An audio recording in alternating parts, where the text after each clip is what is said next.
الله علیه و آله از مردم میپرسند: ای مردم، چه کسی سزاوارتر از شما به شماست؟ همه میگویند خدا و رسولش. سپس میفرماید: هر که من مولای اویم، علی مولای اوست.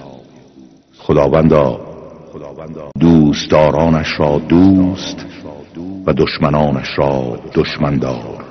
یاری کننده اش را نصرت فرما و رها کننده او را به خود واگذار.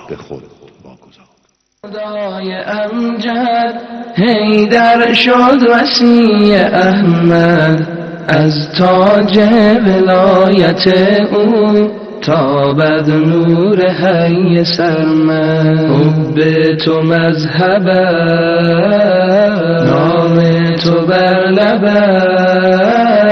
یار پیمبر، یار پیمبر.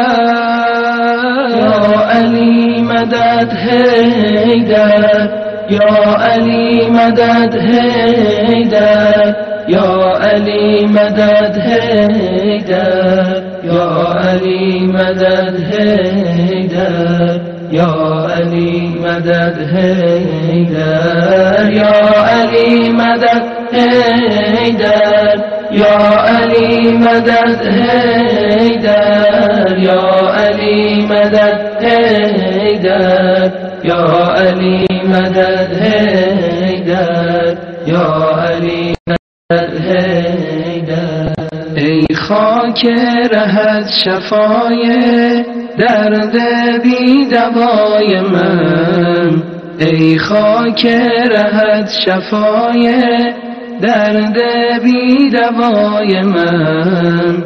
ای رخسار دل ربایت حج من منای من. سعی و صفای من، روح دعای من.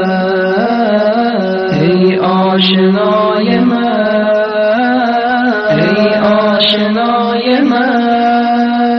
یا علی مدد حیدر، یا علی مدد حیدر، یا